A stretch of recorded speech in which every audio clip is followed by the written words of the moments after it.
What if I told you that right now, at this very moment, something is moving through our solar system that might change everything we know about our place in the universe?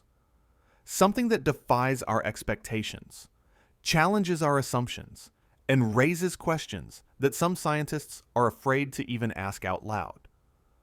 Today, I'm going to tell you about the latest groundbreaking discoveries surrounding 3I Atlas, the mysterious interstellar visitor that has been captivating astronomers and raising eyebrows across the scientific community. We're going to dive deep into the newest images that reveal something NASA didn't want to talk about. We're going to explore strange patterns that suggest this object might be doing something no natural comet should be able to do. And we're going to examine why one of Harvard's top astrophysicists is asking questions that make other scientists very uncomfortable. But before we go any further, if you're interested in the mysteries of space, in the questions that push the boundaries of what we think we know, then please hit that subscribe button and turn on notifications. This story is developing rapidly, with new data coming in almost daily, and you won't want to miss what happens next. And if you appreciate deep dives into the most intriguing cosmic mysteries, give this video a like. It really helps more people discover these stories. So, what exactly are we dealing with here? 3I Atlas is the third confirmed interstellar object ever detected passing through our solar system. The first was Oumuamua in 2017, that strange cigar-shaped visitor that accelerated in ways we still can't fully explain. The second was 2I Borisov in 2019, which seemed more like a typical comet. But 3I Atlas, this one is different. Very different. Here's what we know for certain. This object came from outside our solar system, traveling through the vast emptiness of interstellar space before entering our cosmic neighborhood. It made its closest approach to the Sun on October 29, 2025, and it's now heading back out into the darkness, but not before giving us a show that has scientists scratching their heads. The size alone is staggering. We're talking about something that's roughly 10 kilometers across. That's massive. To put that in perspective, it's about 1,000 times more massive than 2I Borisov, the previous interstellar comet we detected. 1,000 times. Think about what that means. If interstellar objects are randomly distributed in space, we should have found 1,000 objects the size of Borisov before finding one, the size of 3I Atlas. The odds of this happening by chance? Astronomically low. And here's where it gets even stranger. The trajectory of this object, the path it's taking through our solar system, is aligned almost perfectly with the plane where all our planets orbit. The probability of that happening randomly? About 0.2%, less than 1 in 500. It's as if something knew exactly where to aim to get the best view of our solar system's main attractions. Now, I want to be very clear here. I'm not saying this is definitely an alien spacecraft. Science doesn't work that way. But what I am saying is that we have an object that displays characteristics that make it statistically very unlikely to be a random chunk of ice wandering through space. And that's precisely why we need to pay attention. Over the past few weeks, there have been several major developments. NASA held a long-awaited press conference to share new images taken by the Mars Reconnaissance orbiter. Sounds exciting, right? Well, as we'll see, the conference raised more questions than it answered, and not in a good way. Meanwhile, amateur astronomers have been capturing images that professional scientists are calling absolutely remarkable. These images show structures emanating from 3I Atlas that don't behave the way comet tails are supposed to behave. And then there's the analysis.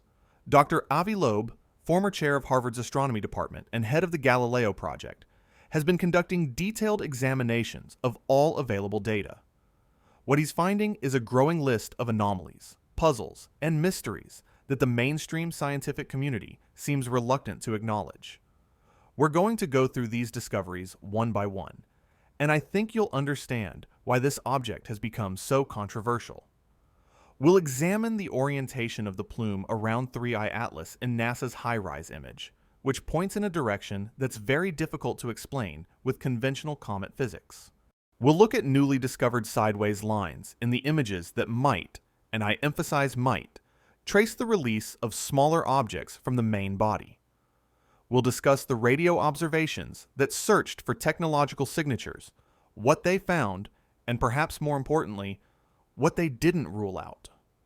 And we're going to talk about what's coming next. Because here's the thing. 3I Atlas is going to make its closest approach to Earth on December 19th, 2025. That's less than a month away. The Hubble Space Telescope, the James Webb Space Telescope, and numerous ground-based observatories are all preparing to study this object in unprecedented detail. We're going to get data on the composition of those strange jets, their speed, their mass, and that data, according to Dr. Loeb, should tell us without a doubt whether we're looking at natural ice pockets warmed by sunlight or something else entirely. Something technological. Now, before some of you click away thinking this is just another conspiracy theory video, let me emphasize something important. Everything we're going to discuss is based on published scientific data, observations from professional and amateur astronomers, and analysis by credentialed scientists. This isn't about believing in flying saucers. This is about following the evidence wherever it leads, even if it makes us uncomfortable, especially if it makes us uncomfortable. The scientific method isn't about protecting our preconceptions. It's about asking questions, gathering data, testing hypotheses, and being willing to consider possibilities we might prefer to ignore. And right now, with 3I Atlas, we have an opportunity to practice real science in real time, watching as data comes in, watching as our understanding evolves. So stay with me through this journey.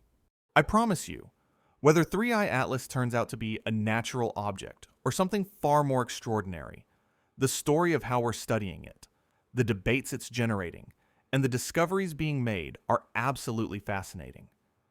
This is science at its best, messy, controversial, exciting, and ultimately aimed at one goal: understanding the truth about our universe. Let's start by looking at what happened when NASA finally decided to share their data with the world. On November 19th, 2025, NASA held a press conference that many had been waiting for with great anticipation. After weeks of government shutdown that delayed the release of data, after months of speculation about what the Mars Reconnaissance orbiter might have captured, the moment had finally arrived. NASA was going to show us images of 3I Atlas taken by one of the most sophisticated cameras we have in space, the HiRISE camera. The expectations were high, very high. This camera had photographed 3I Atlas on October 3rd, when the object was only about 30 million kilometers away from Mars.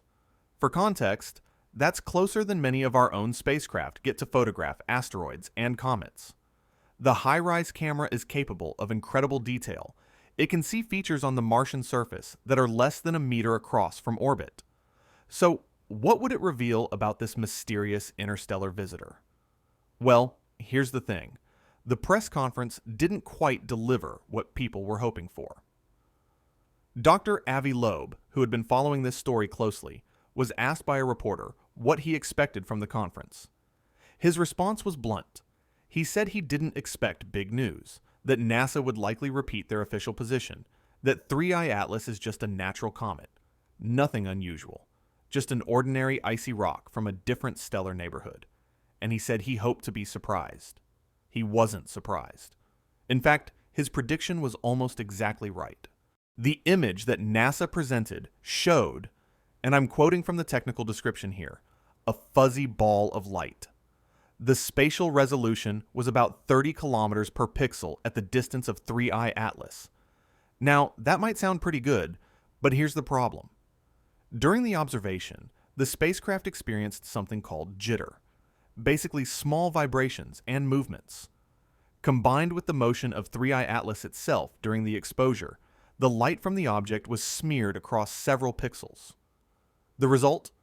A blurry image that doesn't tell us much about the object's actual shape or structure. Imagine trying to take a photo of a fast-moving object while your camera is shaking. That's essentially what happened here, except the camera costs hundreds of millions of dollars and was specifically pointed at one of the most interesting objects ever detected in our solar system. But here's what really bothered a lot of scientists about this press conference. It wasn't just about the image quality. It was about the entire approach, the messaging, the framing of what we were seeing. NASA's representatives stood up there and essentially told the public, "We've looked at this object. It's a comet. It does what comets do. Nothing to see here. Move along." They emphasized what they believed they already knew, rather than highlighting the mysteries, the puzzles, the things we don't understand. They tried, in Dr. Loeb's words, to bring down expectations about anything unusual being uncovered. Now, why would they do that? Why would you hold a press conference to essentially say nothing new? According to Loeb, this is a fundamental mistake in science communication. When you tell the public that an object is interesting enough for NASA officials to discuss it, you should focus on the mysteries. Why is it puzzling? What can we learn from it? What are the big questions we're trying to answer? Instead, the message was, "It's familiar. It's normal. Don't get your hopes up." But there's a problem with that narrative. Because 3I Atlas is not behaving entirely like a familiar comet. Not at all. Let me explain the most interesting detail that came out of that HiRISE image, a detail that NASA barely mentioned in their press conference. It has to do with the fuzzy glow around the object, what scientists call the coma. In a typical comet, when ice is heated by sunlight, it sublimates, turning from solid directly into gas. This gas, along with dust, forms a cloud around the comet and typically gets pushed away from the sun by solar radiation and the solar wind.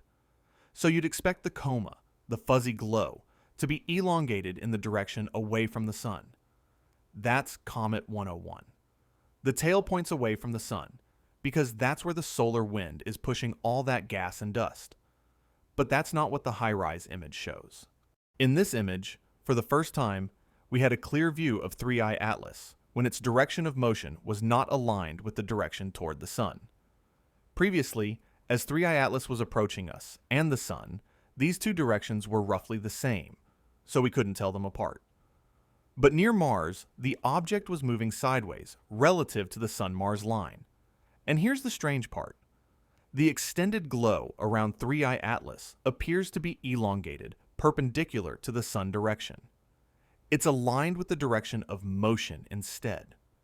Even more puzzling, it appears to be ahead of the object, not trailing behind it like you'd expect from a comet tail.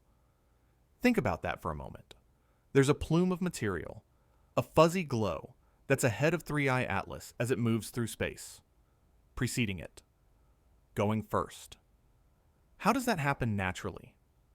Dr. Loeb raised this question immediately. Why would there be a plume of gas, dust, or fragments ahead of the object in the direction it's traveling? That's not how cometary physics usually works. If this were just ice evaporating, the material should be pushed away from the sun, not aligned with the direction of motion. And it certainly shouldn't be in front of the object. Now, he proposed something that I want you to think about carefully. He said, and I'm paraphrasing here, that if this were a technological object, one explanation could be that it's using some kind of beam, a directed stream of particles or light, to illuminate the path ahead. Why would you do that? To detect and possibly deflect micrometeorites, tiny bits of dust and rock that, at speeds of 67 kilometers per second, could seriously damage a spacecraft. At those speeds, even a grain of sand becomes a bullet. So if you're traveling through space, especially through a new solar system that you've never visited before, it might be smart to have some kind of early warning system, some way to detect obstacles ahead and either avoid them or push them out of the way. You could charge these particles with a light beam and then use a magnetic field to deflect them. Is that what we're seeing? Honestly, we don't know. But here's the key point. The orientation of this plume is difficult to explain with standard cometary models, and NASA didn't even try to explain it at their press conference. They just showed the image, said it's a comet, and moved on. This gets to a larger issue that Dr. Loeb has been very vocal about. He points out that you cannot find technological signatures unless you're actually looking for them. If your starting assumption is that everything is natural, if you're not actively searching for signs of technology, then of course you won't find any. It becomes a self-fulfilling prophecy. NASA's officials stated at the press conference that they had found no technological signatures in 3I Atlas. But as Loeb asked, were they even looking? Did they search for excess heat that couldn't be explained by solar illumination? Did they look for any kind of organized structure in the emissions? Did they consider alternative explanations for the anomalies? To be fair, searching for technological signatures is controversial. Most scientists prefer to stick with natural explanations, and in the vast majority of cases, that's the right approach. Extraordinary claims require extraordinary evidence, as Carl Sagan famously said. But that same principle should make us pay attention when we see things that don't fit our natural models. The other data that NASA presented at the conference wasn't much more enlightening. They showed some additional images from other spacecraft, but these were even fuzzier, even less detailed than the HiRISE image. They mentioned that the MAVEN spacecraft detected hydrogen in the ultraviolet spectrum around 3I Atlas, which indicates there's water vapor, H2O, being released. That's consistent with a comet. But it's also consistent with a spacecraft that collected water ice on its surface during its journey through interstellar space. Dr. Loeb made an excellent point about this. He said that a spacecraft traveling through the cold interstellar medium for potentially millions of years would naturally accumulate a layer of ice and dust on its surface. When it gets close to a star and heats up, that layer would sublimate, making it look exactly like a comet. You can't judge a book by its cover, he said. We should not fall into the trap of traditional thinking. He referenced the Trojan horse, that famous story from ancient Troy. The wooden horse appeared unthreatening to the guardians of the city. It looked like a gift, something familiar. They didn't scrutinize it carefully enough, and we all know how that ended. When monitoring an interstellar visitor, Loeb argues, we should be more careful. We should consider new interpretations, not just variants of what we've seen before. The press conference lasted about an hour, with various NASA officials taking turns to speak. But notably absent were the researchers who had actually analyzed the data. The scientists who worked with the Hubble telescope images, the Webb telescope observations, they weren't there. Instead, we got administrators and program managers speaking in general terms. This is a problem because the people actually doing the analysis, the ones looking at spectroscopic data, measuring velocities, tracking the orbit, they would have talked about substance, about scientific details, about the open questions. They would have acknowledged what we don't know. Instead, we got a presentation that seemed more interested in managing public perception than in advancing scientific understanding. And perhaps most frustrating of all, they held this press conference for data that wasn't really groundbreaking. The best image, the HiRISE one, was degraded by motion blur. The other images were even worse. The ultraviolet detection of hydrogen was interesting, but not surprising. As Dr. Loeb asked, why build up expectations with a press conference if you don't have significant new findings to share? The data should have just been placed in a repository where scientists could access it and analyze it. That's how science normally works. You don't hold a press conference every time you collect data unless that data is genuinely newsworthy. But NASA held one anyway, and the message they wanted to convey was clear. 3I Atlas is normal. It's natural. Don't get excited. The question is, why were they so eager to deliver that message? What were they worried about? In the days following the press conference, the scientific community's reaction was mixed. Some appreciated NASA's cautious approach, their emphasis on not jumping to conclusions. Others felt that the agency had missed an opportunity to engage the public with genuine scientific curiosity, to say, here's what we see, here's what we don't understand, let's figure this out together. But while NASA was busy downplaying the mysteries of 3I Atlas, something else was happening. Amateur astronomers, people with backyard telescopes and a passion for discovery, were capturing images of their own. And what they were seeing was about to make the story a whole lot more interesting. Sometimes the most important discoveries don't come from billion-dollar space telescopes or government agencies. Sometimes they come from dedicated individuals who spend cold nights in their backyards, pointing their telescopes at the sky, driven by nothing but curiosity and the love of discovery. After 3I Atlas passed its closest point to the Sun on October 29th, amateur astronomers around the world began capturing images of the object as it started its journey back out of the solar system. And what they photographed was stunning. Absolutely stunning. These images revealed something that the blurry NASA photos had completely missed. 3I Atlas wasn't just passively cruising through space with a simple fuzzy glow around it. It was actively doing something. It was exhibiting complex structures, jets, and patterns that demanded explanation. Dr. Avi Loeb began analyzing these amateur images in detail, and what he found led him to write an article with a headline that I think perfectly captures the significance. Breaking news. Newly discovered sideways lines might trace the release of smaller objects. Let me break down what this means and why it's so important. In the new images taken by amateur astronomers, you can see distinct linear features, lines if you will, extending from 3I Atlas. But these aren't your typical comet tails streaming away from the sun. These lines are oriented in different directions. Some are perpendicular to the comet's sun axis. Some appear to be at odd angles. They're not behaving the way we'd expect from simple gas and dust being pushed by solar radiation. Dr. Loeb's analysis focused on trying to understand what could create these sideways lines. If material is being ejected from 3I Atlas, what's causing it? And why in these particular directions? One possibility, the conventional explanation, is that there are pockets of ice on different parts of the object's surface.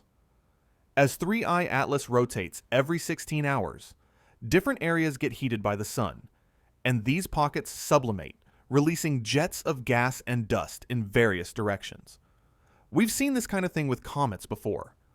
Comet 67P, which the Rosetta spacecraft studied up close, had multiple jets coming from different active regions. But here's where it gets interesting. The lines in these images are remarkably straight, remarkably organized. They extend for enormous distances. We're talking hundreds of thousands of kilometers. And some of them appear to be quite narrow, quite focused, more like beams than the diffuse clouds you'd expect from evaporating ice. Dr. Loeb raised a question that I think is worth considering very carefully. What if these lines are tracing the paths of smaller objects that have been released from the main body of 3I Atlas? What if we're seeing the trails left behind by debris or fragments, or, and this is where it gets really speculative, what if we're seeing the tracks of smaller probes that have separated from a larger mothership? Now, before you dismiss this as science fiction, let's think about it logically. If you were designing an interstellar mission to explore a new solar system, how would you do it? Would you send one massive spacecraft that can only be in one place at a time? Or would you send a mothership that releases smaller probes to investigate different planets, different regions of interest? The latter makes a lot more sense, doesn't it? You'd want multiple eyes, multiple instruments, covering as much ground as possible. And that's exactly what we would do if we had the technology to mount such a mission. The fundamental question is, can we see any evidence of smaller objects near 3I Atlas? Are there fragments, pieces, probes, anything separating from the main body? This is not an idle question. Dr. Loeb has actually asked NASA to examine their data specifically for this purpose. He's requested that they check observations from Mars rovers and orbiters to see if there are any new objects, any new satellites, anything that wasn't there before appearing in the vicinity of Mars. Similarly, he's suggested that we should be monitoring the space around Earth for any new arrivals. Why? Because if 3I Atlas is just a natural iceberg breaking up, those fragments would be icy chunks, and they wouldn't be able to maneuver themselves toward planets. They'd just follow ballistic trajectories determined by how they were ejected and the gravitational pull of the sun. But if we find smaller objects that appear to be heading toward Earth or Mars, objects that show up near these planets, despite the low probability of such encounters, well, that would be very difficult to explain naturally. That would be a technological signature, a clear one. The images also show something else that's puzzling. After perihelion, after the closest approach to the Sun, 3I Atlas developed what astronomers call an anti-tail. Now, anti-tails are known phenomena with comets. They can form when larger dust particles, too heavy to be blown away by solar radiation, lag behind the comet and create an apparent tail pointing toward the Sun rather than away from it. It's an optical illusion caused by our viewing angle. But the anti-tail of 3I Atlas is unusual. It's extremely pronounced, very narrow, and it extends for what appears to be over 1 million kilometers. That's a huge distance. And it's remarkably collimated, meaning it doesn't spread out much. It's like a tightly focused beam. Dr. Loeb has been tracking the evolution of these structures, the anti-tail and the various jets, through the amateur astronomer images. And one of the things he's noted, this is actually listed as the 12th anomaly of 3I Atlas, is that the orientation of these jets doesn't appear to be smeared by the object's rotation. Think about that for a second. If 3I Atlas is rotating every 16 hours, and if these jets are coming from specific spots on its surface that get heated by the sun, then, as the object rotates, those jets should appear to wobble or sweep across the sky. The orientation should change. But that's not clearly what we're seeing. The jets appear remarkably stable in their orientation. Why would that be? One possibility is that whatever is producing these jets is somehow stabilized. Maybe there's internal structure. Maybe the active regions are located near the rotation axis. Or maybe, and this is the more exotic possibility, maybe what we're seeing isn't tied to the rotation at all. Maybe it's coming from a source that maintains a fixed orientation, regardless of how the object is spinning. Like an engine, or a directed propulsion system, or smaller objects being released in specific directions. I want to be very clear here. I'm not saying this is definitely what's happening. What I am saying is that we're seeing features that don't have simple, straightforward explanations within the standard cometary framework. And when that happens, when we encounter anomalies, the scientific thing to do is to investigate further, not to dismiss them. The sideways lines, in particular, represent something we need to understand better. If they're just trails of dust and gas, we should be able to model that. We should be able to show that the observed patterns match what we'd expect from sublimating ice, given the rotation rate, the orientation of the object, the solar heating, and so on. If the models don't match, if we can't explain these features with natural processes, then we need to start considering other possibilities. And that's where things stand right now. We have observations that are puzzling. We have features that challenge our expectations. And we have an opportunity, with better telescopes, better instruments, and more data coming very soon, to figure out what's really going on. Dr. Loeb has emphasized that in the coming weeks, we'll be able to measure the composition of these jets, their velocity, how much mass they're carrying. The James Webb Space Telescope can do spectroscopy, breaking down the light into its component wavelengths to tell us exactly what molecules are present. Hubble can track the motion of features over time. Ground-based telescopes with adaptive optics can achieve remarkable resolution.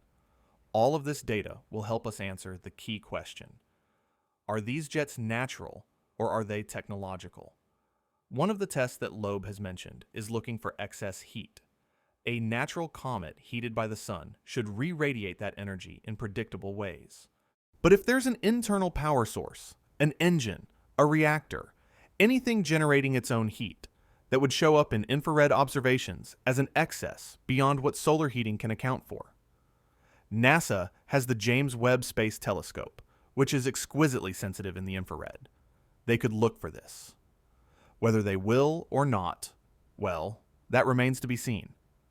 Given their approach at the press conference, their eagerness to label 3I Atlas as just another comet, it's not clear if they're interested in searching for technological signatures. But the data will be there. And even if NASA doesn't analyze it from that perspective, other scientists can. The astronomical community is large, diverse, and full of curious minds who aren't necessarily wedded to any particular narrative. The discovery of these sideways lines has added a new dimension to the 3I Atlas story. We're not just talking about a fuzzy blob anymore. We're talking about an object with structure, with activity, with features that extend across vast distances and demand explanation. And the more we look, the more questions we find. Which brings us to one of the most fascinating aspects of this whole saga, the live question and answer session that Dr. Loeb did with Fox 32 Chicago, where he addressed many of the puzzles surrounding 3I Atlas directly, including some that touch on the possibility that we might not be alone. On the same evening as NASA's press conference, Dr. Avi Loeb participated in a live question and answer session with Fox 32 Chicago. The timing was perfect. While NASA had just spent an hour telling the public that everything was normal and familiar, Loeb was about to spend his time discussing all the things that are decidedly abnormal and unfamiliar about 3I Atlas. The session was remarkable for its candor. This wasn't a polished, scripted presentation.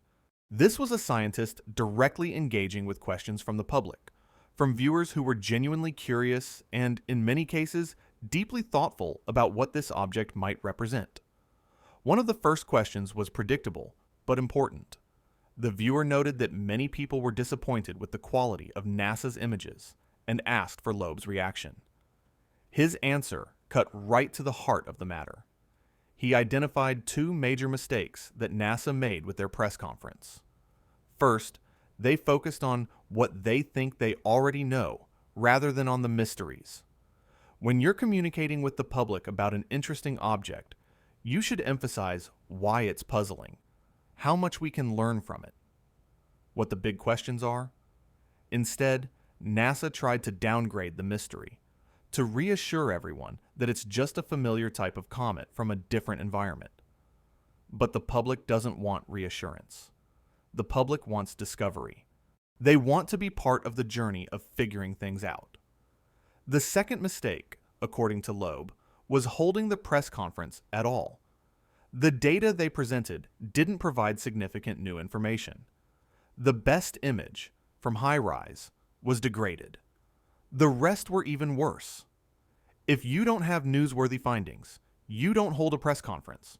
You just put the data in a repository where scientists can work with it. Unless, of course, your goal isn't to share scientific findings, but to manage public perception, to control the narrative, to make sure people don't get too excited about the possibility of something extraordinary. Another viewer asked about NASA's statement that they found no technological signatures in 3I Atlas. Loeb's response was illuminating. He pointed out that you cannot find technological signatures unless you're actively seeking them. If your mindset is that everything is natural, if you're not searching for signs of technology, then of course you won't find anything. It's a self-fulfilling prophecy. And then he gave a perfect example of what it means to actually look for technological signatures. He mentioned that he had discovered the famous WOW signal from 1977 came from within 9 degrees of the arrival direction of 3I Atlas. Let me pause there because this is huge. The WOW signal is one of the most famous potential SETI detections ever. In August 1977, a radio telescope in Ohio picked up a strong narrowband signal that lasted 72 seconds. It was so unusual, so unexpected, that the astronomer who saw it on the printout wrote "Wow" in the margin. The signal has never been detected again, despite numerous follow-up searches. For decades, people have wondered, what was it? Where did it come from? Was it just terrestrial interference? Was it something natural from space? Or was it possibly a transmission from an intelligent civilization? And now we learn that it came from a direction in the sky, very close to where 3I Atlas originated. Now, correlation doesn't equal causation. The 9-degree offset is significant, and it could be pure coincidence. But Loeb did something important when he learned about this correlation. He immediately contacted radio observers and said, "You should look at 3I Atlas. You should search for radio transmissions from this object." And they did. The Meerkat Radio Observatory in South Africa observed 3I Atlas on November 5th, scanning frequencies between 0.9 and 1.6 gigahertz. That's the range where cell phones operate, and it's a logical band to search because radio signals in this range can travel through interstellar space relatively well. What did they find? They detected about 23,000 signals, but after analysis, they concluded that all of them were probably human-made interference. They set an upper limit on any transmission from 3I Atlas at about the power level of a cell phone. Now, does that mean 3I Atlas isn't technological? Not necessarily. It means that on November 5th, in that specific frequency band, there was no detectable radio transmission at or above the sensitivity of the observation. But there are countless other frequencies to search. There are other times to observe. And more importantly, why would a spacecraft necessarily be broadcasting radio signals constantly? Maybe it transmits rarely. Maybe it transmits in directions we're not in. Maybe it uses communication methods we haven't thought to look for.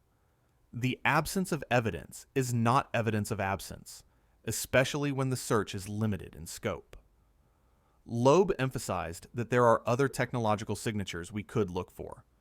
For example, the James Webb Space Telescope could search for excess heat coming from 3I Atlas that can't be accounted for by solar illumination. If there's an engine, a reactor, any kind of internal power source, it would generate heat. That heat would be detectable in the infrared. Will NASA do this search? Based on their press conference, it's not clear, but the capability exists, and the data will be collected anyway for other purposes. So even if NASA doesn't analyze it from this perspective, other scientists could. A fascinating question came from a viewer asking about the Loeb Scale, a ranking system that Dr. Loeb created to assess how likely an object is to be technological versus natural. Previously, he had ranked 3I Atlas at 4 out of 10 on this scale, where 10 would be definitely technological and 0 would be definitely natural. Where is it now? Loeb's answer was diplomatic but telling. He said he prefers not to update the ranking yet because we're going to get a flood of new data in the coming weeks. It would be foolish to update now when much better information is just around the corner. He said he'll wait until mid-December, when we have access to observations from 3I Atlas's closest approach to Earth, and then he'll reassess. But he also said something interesting. He said it could go either way. The new data might rank it lower, making it look more like a natural iceberg, or it might rank it higher, strengthening the case for something anomalous, something technological.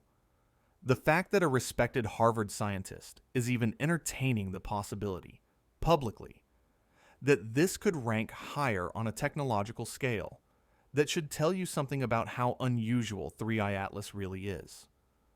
Another question touched on whether 3I Atlas might be maneuvering, potentially targeting Earth or other planets.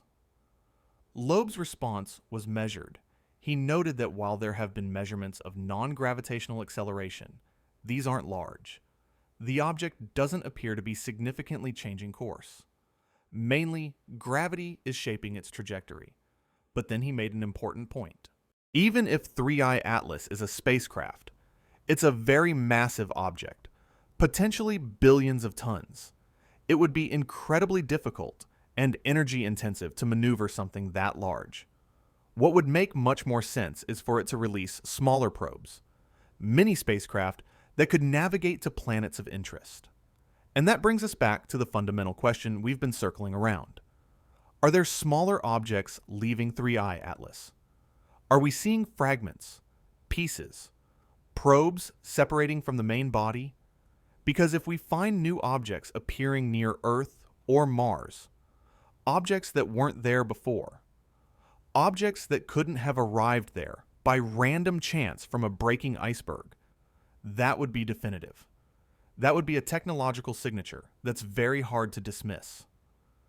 Loeb has asked NASA to check their data for exactly this. Check the observations from Mars rovers and orbiters. Check Earth-based satellites. Look for anything new, anything that's appeared since 3I Atlas passed through the inner solar system. The Q&A also touched on broader questions about the search for extraterrestrial intelligence and what it would mean to make contact. One viewer asked, if you could ask an extraterrestrial species one question, what would it be? Loeb's answer was brilliant. He said he would ask, what happened before the Big Bang? His reasoning is profound. First, it's about our cosmic origins. We can trace our lineage back through Earth's history, back to the formation of the solar system, back to the gas cloud in the Milky Way, back to the initial conditions of the universe. But then we hit a wall at the Big Bang, where our physics breaks down. We can't see beyond it with our current understanding. Second, if an alien civilization could answer this question, it would mean they have a theory that successfully combines quantum mechanics and Einstein's gravity, something we've been struggling with for decades. They'd have knowledge of physics beyond what we currently possess. And third, and perhaps most importantly, knowing what caused the Big Bang would give us the recipe for creating a universe. It would elevate us, as Loeb put it, to the status of being able to apply for the job of God. Because if we understood the circumstances under which universes can be created, even if we didn't have the means to do it yet, we'd have the knowledge. We'd understand the ultimate creative act. That's the kind of knowledge that's worth searching for. That's why the possibility of contact with an advanced civilization is so profound. It's not about little green men or flying saucers. It's about the potential to learn things that would transform our understanding of reality itself. But for that to happen, we first need to be open to the possibility that such civilizations exist and that they might visit or send probes to other star systems, just as we're starting to plan to do. Another viewer asked whether anyone has attempted to send a signal to 3I Atlas. Loeb's response was practical. We could send a signal. A radio transmission or a laser beam could easily reach 3I Atlas, traveling at the speed of light while the object moves at only 1/5000th of that speed. But what would be the point? If it's just a rock, you're wasting time and energy. And if it's technological, are we sure we want to announce our presence by actively pinging it? Maybe it's better to observe, to gather data, to understand what we're dealing with before we try to communicate. Though Loeb did note something interesting. If Earth had been in a different position in its orbit, we would have come much closer to 3I Atlas, close enough to use powerful radar systems to map it in 3 dimensions. We could have gotten a detailed image of its shape as it rotates, but we weren't in the right place at the right time. We were on the opposite side of the sun when 3I Atlas made its closest approach. Bad luck? Or maybe, if you're inclined toward thinking about these things a certain way, maybe it was intentional. Maybe an intelligent probe wouldn't want to pass too close to the planet with the most developed technology, the one most likely to detect something unusual. But that's speculation. What's not speculation is that we have an opportunity right now in the coming weeks to gather data that could answer many of these questions. And that brings us to what might be the most important part of this whole story. The catalog of anomalies. The list of things about 3I Atlas that don't fit our standard models and demand explanation.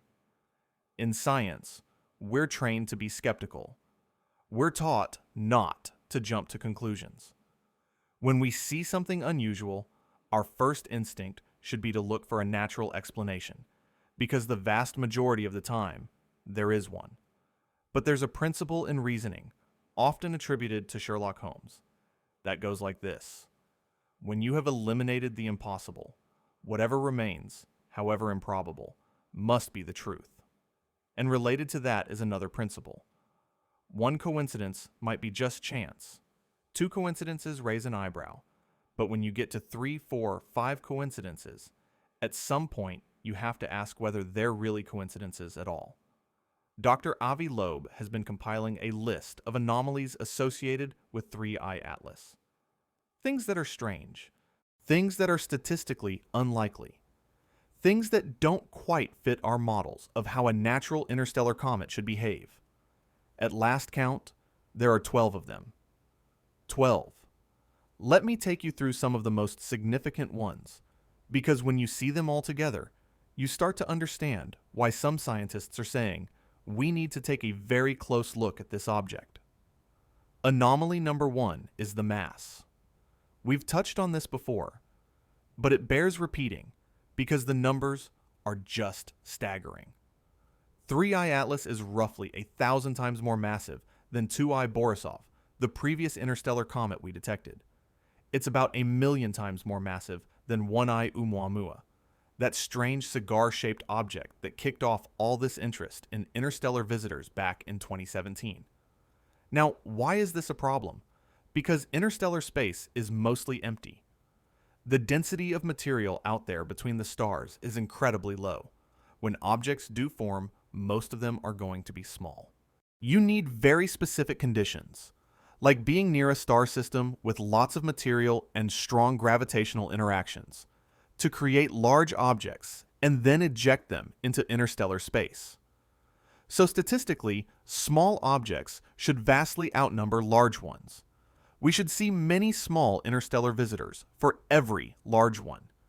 Given the mass difference, we'd expect to find about 1,000,000 objects the size of Oumuamua, or 1,000 objects the size of Borisov, before encountering something as massive as 3I Atlas. But we haven't. 3I Atlas is only the third confirmed interstellar object we've ever detected. Either we've been incredibly lucky, beating odds of 1,000 to 1 or 1,000,000 to 1, or there's something special about 3I Atlas that makes it different from a random chunk of ice wandering through the galaxy. Anomaly number 2 is the trajectory alignment. The solar system is essentially a flat disk.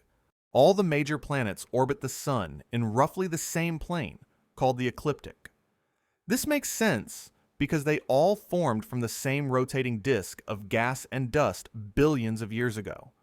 But interstellar objects? They should come from random directions in three-dimensional space. There's no reason for them to align with our solar system's plane.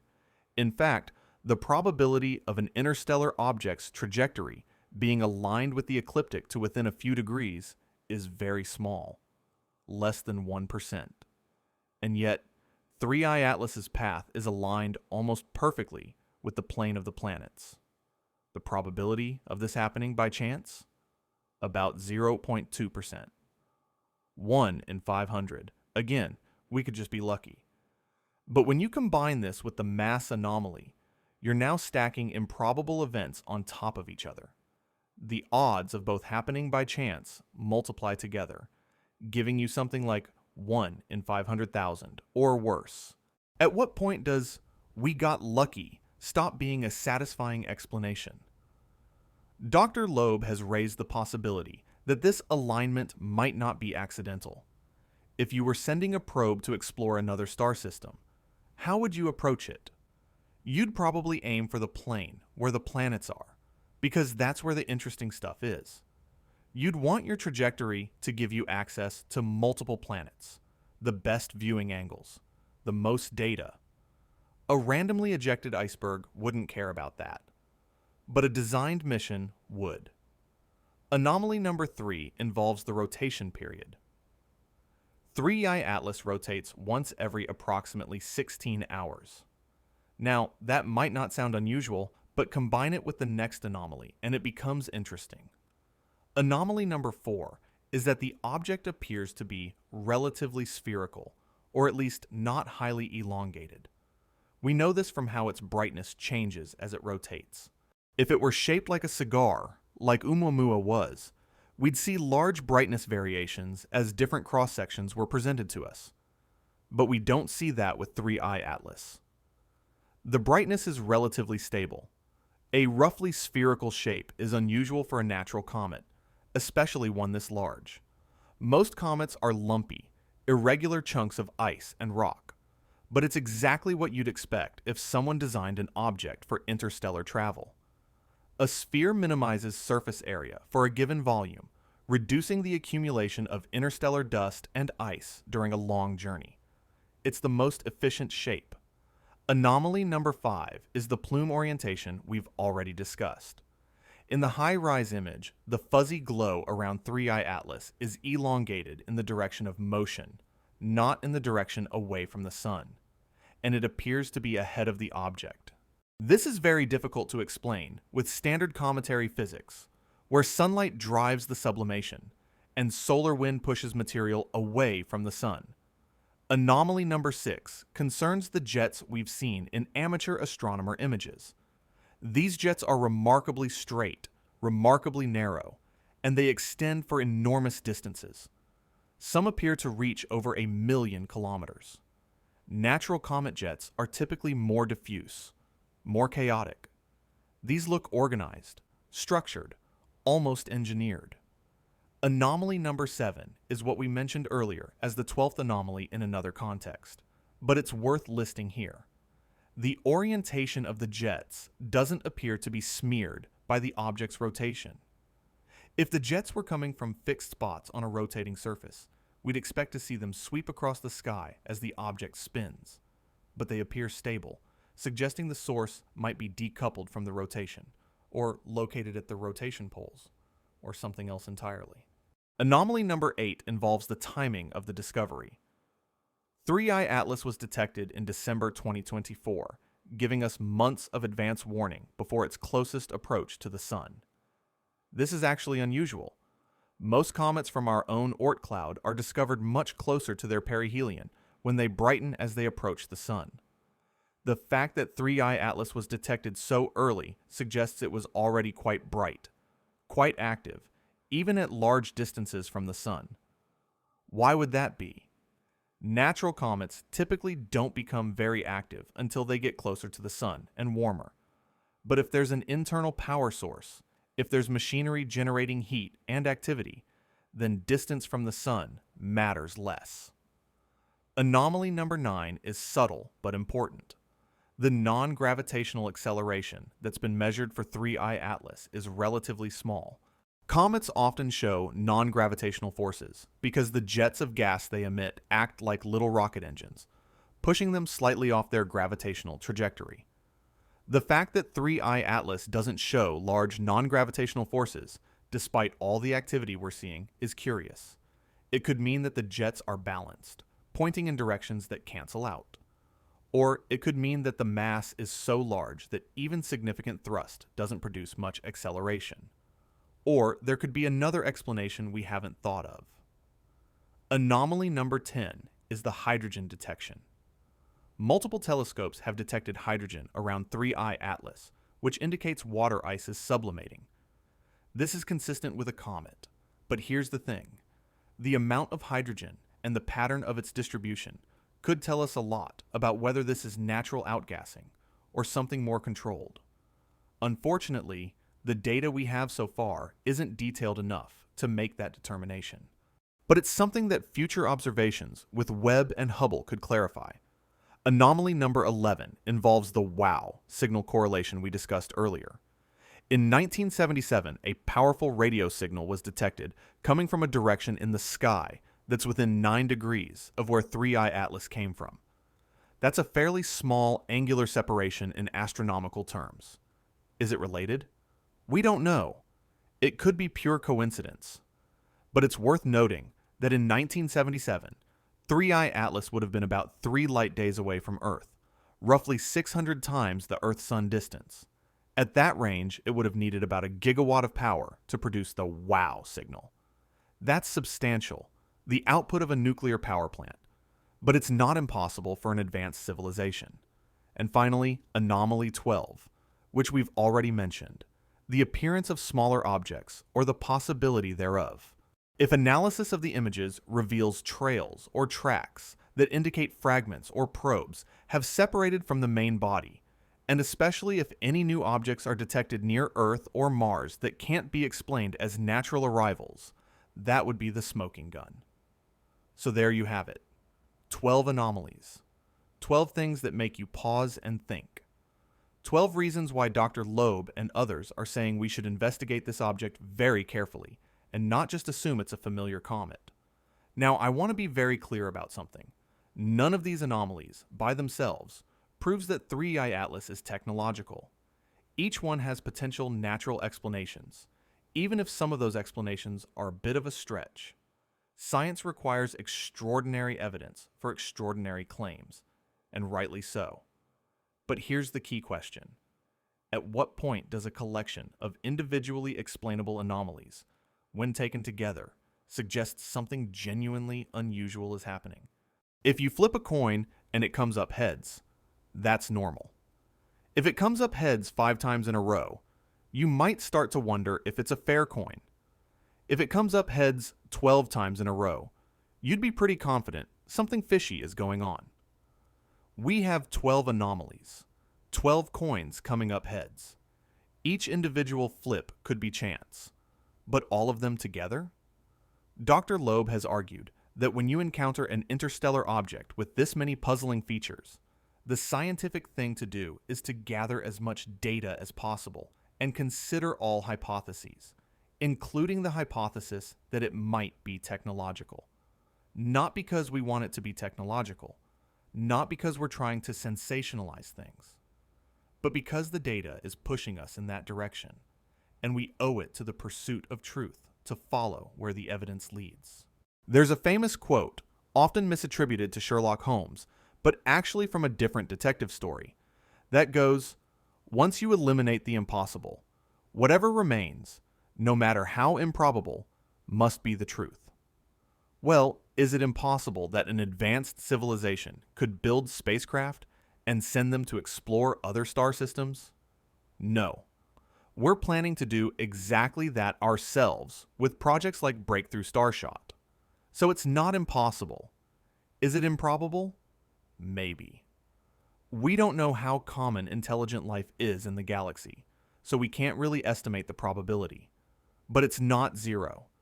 And if it's not impossible and not provably improbable, then shouldn't we at least seriously consider it as a hypothesis and test it with observations?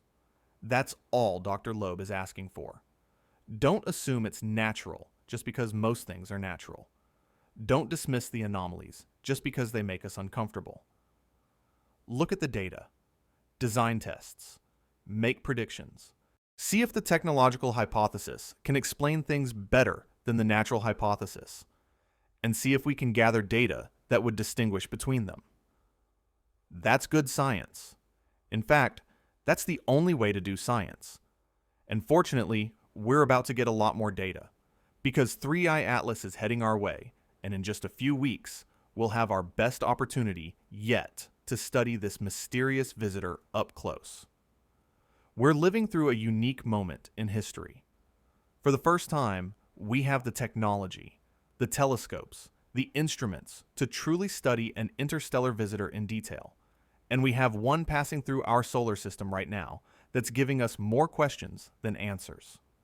The amateur astronomer images taken after 3i Atlas passed its closest point to the Sun have revealed something extraordinary. This isn't just a fuzzy blob drifting through space. This is an object with complex, structured activity that extends across distances that dwarf our entire planet. The most striking feature is what astronomers are calling the anti-tail and tail jet system. After perihelion, 3i Atlas developed an anti-tail, a narrow beam of material that appears to point toward the Sun rather than away from it. This anti-tail is remarkably collimated, meaning it doesn't spread out much as it extends into space. It reaches distances of over 1,000,000 kilometers. That's more than 3 times the distance from the Earth to the Moon. In natural comets, anti-tails can form, but they're usually optical illusions created by our viewing angle of dust particles that lag behind the comet. But the anti-tail of 3I Atlas is different. It's too narrow, too straight, too persistent. It looks less like a natural dust trail and more like something being actively projected or emitted. And it's not alone. On the opposite side, there's a tail structure pointing away from the sun, which is more typical for a comet. But this tail also shows remarkable structure. There are multiple streamers, multiple components, all tightly organized.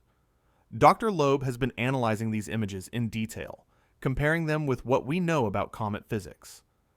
And his assessment is that while some features can be explained by natural processes, others are pushing the boundaries of what our models can account for. The key observation period is coming up very soon. On December 19, 2025, 3I Atlas will make its closest approach to Earth. It won't be a close flyby by any means. We're talking about tens of millions of kilometers. But for astronomical observations, that's close. Very close. At that distance, our most powerful telescopes will be able to study 3I Atlas in unprecedented detail. The James Webb Space Telescope can perform spectroscopy, analyzing the light from the jets and the coma to determine exactly what molecules are present. Is it just water vapor, carbon dioxide, and carbon monoxide like a typical comet? Or is there something unusual in the composition? Webb can also measure temperatures with exquisite precision. If there's any excess heat, any warmth that can't be explained by solar illumination alone, it will show up, and that would be huge. That would be a clear indication of an internal power source. The Hubble Space Telescope can track the motion of features over time. Are the jets stable, or do they change? Are there discrete clouds or fragments being ejected? Can we see any evidence of smaller objects separating from the main body? Ground-based telescopes, especially those with adaptive optics that can compensate for atmospheric blurring, will also be observing. Hundreds of professional and amateur astronomers around the world are planning to point their instruments at 3I Atlas during this period. We're going to get data on the rotation rate, the exact shape, the surface properties, the mass distribution. We'll measure how much material is being ejected and at what velocity. We'll search for any periodic variations that might indicate specific active regions or, potentially, artificial structures. Dr. Loeb has been very clear about what this data should tell us. He said that by the middle of December, we should know, quote, without a doubt whether the jets are produced by natural pockets of ice that are warmed by sunlight or by technological thrusters. That's a bold statement, but it's also a testable one. Natural ice pockets and technological thrusters would produce different signatures in the data. Different compositions, different velocities, different patterns of variation. The observations we're about to make should be able to distinguish between these possibilities. What if the data points toward natural processes? Well, then we'll have learned something valuable. We'll have studied an interstellar comet in detail, gained insights into how these objects form and behave, and added to our understanding of the material between the stars. That's a win for science. But what if the data points the other way? What if we find anomalies we can't explain naturally? What if there's excess heat, or unusual compositions, or evidence of controlled propulsion? Then we'll be facing one of the most profound discoveries in human history. We'll have evidence that we're not alone, that somewhere out there, another civilization achieved what we're only beginning to attempt: interstellar travel. Think about what that would mean. It would mean that technological civilizations can survive long enough to develop the capability for interstellar exploration. It would mean that they choose to explore, to send probes to other star systems. It would mean that the galaxy might be far more populated with intelligence than we've assumed, and it would mean that we could learn from them. Even if 3I Atlas is just a probe, an unmanned spacecraft, it would tell us that certain technologies are possible, that certain approaches to interstellar travel work, that there are solutions to the immense challenges of crossing the light years between stars. Dr. Loeb has talked about this possibility with a mix of scientific caution and genuine excitement. He's not claiming that 3I Atlas is definitely technological. He's saying that we have enough anomalies, enough puzzling data, that we owe it to ourselves to investigate thoroughly and consider all possibilities. And he's been critical of the tendency in the scientific community to dismiss unusual findings prematurely, to assume that everything must be natural because most things are natural, to avoid controversial hypotheses because they might damage one's reputation. Science, he argues, should be about following the evidence wherever it leads, even if it leads somewhere uncomfortable, even if it challenges our preconceptions, especially then. The press conference that NASA held showed a different approach, an approach focused on managing expectations, on reassuring the public that everything is normal and familiar. But as Loeb pointed out, that's not how you engage people with science. You don't engage them by telling them there's nothing interesting to see. You engage them by inviting them on the journey of discovery, by acknowledging the mysteries, by showing them the process of science in action. And right now, we have a mystery. A genuine, fascinating, important mystery. An object from another star system that's displaying characteristics we don't fully understand. And in just a few weeks, we're going to gather data that might help solve that mystery. I want to emphasize something important as we come to the end of this discussion. Regardless of what 3I Atlas turns out to be, the fact that we're having this conversation is valuable. The fact that scientists are seriously discussing the possibility of interstellar probes, that we're developing methods to search for technological signatures, that we're thinking about how to test these hypotheses, all of this represents progress. For too long, the search for extraterrestrial intelligence was treated as fringe science, something that serious researchers avoided because it might hurt their careers. But that's changing. Projects like the Galileo project that Dr. Loeb leads are bringing scientific rigor to these questions. We're developing systematic methods to search for evidence of technology in space. And whether or not 3I Atlas is technological, the next interstellar object might be, or the one after that. The Vera C. Rubin Observatory, which is coming online soon, will discover dozens or even hundreds of interstellar objects in the coming years. We're entering an era where these visitors will be routine, not rare. Each one is an opportunity. An opportunity to learn about other star systems, about the materials and conditions in interstellar space, and potentially about whether we share the galaxy with other technological civilizations. So keep your eyes on the news in December. Watch for announcements about new observations of 3I Atlas. Follow the scientific papers that will be published analyzing the data. And think about what it means that we live in a time when these questions can actually be answered. Are we alone in the universe? We've been asking that question for thousands of years. For the first time in human history, we might actually be on the verge of finding out. If you've made it this far, thank you for joining me on this deep dive into one of the most intriguing scientific stories of our time. If you found this interesting, please share it with others who might appreciate it. Subscribe to stay updated as this story continues to develop. And let me know in the comments what you think. Do you believe 3I Atlas could be technological? Or do you think there are natural explanations for all the anomalies we've discussed? Whatever happens in the coming weeks, one thing is certain. We're living in an extraordinary time for space exploration and the search for answers to our biggest questions. The data is coming. The observations are being made. And soon, very soon, we'll know more about this mysterious visitor from the stars. Until then, keep looking up. Keep asking questions. And keep that sense of wonder alive. Because the universe has a way of surprising us when we least expect it. Who knows? Maybe, just maybe, we're about to receive a message from the cosmos. Not in the form of a radio signal, but in the form of a visitor passing through, leaving traces and clues for those curious enough to look. And wouldn't that be something worth discovering?